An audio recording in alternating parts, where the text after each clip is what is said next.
Okay doctor. ಹಾಗೇನೆ ಇನ್ನೊಬ್ರು ಮಂಜುನಾಥ್ ಅಂತ ಬಳ್ಳಾರಿಯಿಂದ ಈ ಪ್ರಶ್ನೆನ ಕೇಳ್ತಾ ಇದ್ದಾರೆ. ಅವರು ರುಮ್ಯಾಟೆಡ್ ಆರ್ಥರೈಟಿಸ್ ಇಂದ ಕಳೆದ 5 ವರ್ಷದಿಂದ ಸಫರ್ ಆಗ್ತಿದ್ದಾರಂತೆ. ಸೊ ಎಷ್ಟು ಮೆಡಿಸಿನ್ ತಗೊಂಡ್ರು ಕೂಡ ವಾಸಿ ಆಗ್ತಾ ಇಲ್ಲ, ಬೇರೆ ಏನು ದಾರಿ ಇದೆ ಇದಕ್ಕೆ ಅಂತ ಕೇಳ್ತಾ ಇದ್ದಾರೆ.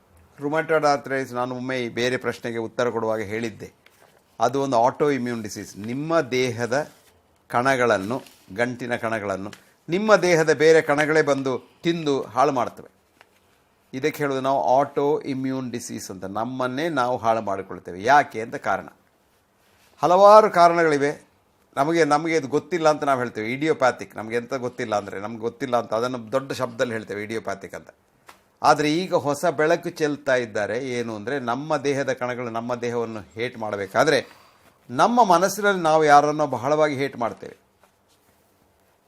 ಇನ್ನೊಬ್ಬರನ್ನು ಅವ್ರು ಹಾಳಾಗಬೇಕು ಅಂತ ಎಣಿಸೋದ್ರಷ್ಟು ದೊಡ್ಡ ಒಂದು ಕಾಯಿಲೆಗೆ ಕಾರಣ ಬೇರೆ ಯಾವುದೂ ಇಲ್ಲ. ಇದಕ್ಕೆ ಹೇಳೋದು ಹೋಸ್ಟಿಲಿಟಿ ಅಂತ. ಇನ್ನೊಬ್ರು ಹಾಳಾಗಬೇಕು, ನಾವು ಒಳ್ಳೇದಾಗಬೇಕು, ಇನ್ನೊಬ್ಬರ ಹಾಳಿನಲ್ಲಿ ನಾವು ಸುಖಪಡಬೇಕು ಅಂತ ನಾವು ಎಣಿಸಬಾರ್ದು. ಹಾಗಾಗಿ ನಿಮಗೆ ಸಮಸ್ಯೆಗೆ ಉತ್ತರ ಏನು ಅಂದರೆ ಸ್ವಲ್ಪ ರಿಲ್ಯಾಕ್ಸ್ ಆಗಿ ಮೆಡಿಟೇಷನ್ ಮಾಡಿ, ಆವಾಗ ನೋಡಿ ಏನಾಗ್ತದೆ ನಿಮ್ಮ ಕಾಯಿಲೆಗೆ ಅಂತ.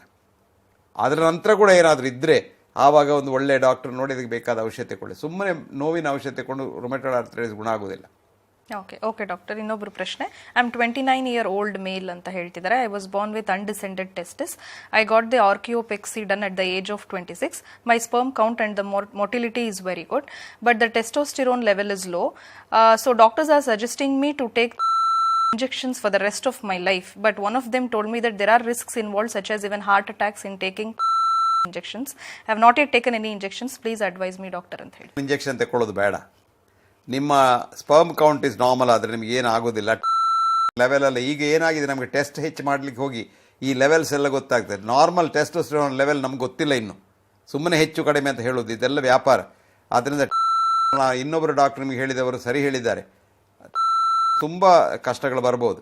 ಸುಮ್ಮನೆ ಅದನ್ನೆಲ್ಲ ಮಾಡಲಿಕ್ಕೆ ಹೋಗಬೇಡಿ. ಮನಸ್ಸಿಗೆ ಸಮಾಧಾನ ಮಾಡ್ಕೊಳ್ಳಿ, ನಿಮಗೆ ಮಗು ಆಗ್ತದೆ, ಏನೂ ಹೆದರೋದು ಬೇಡ.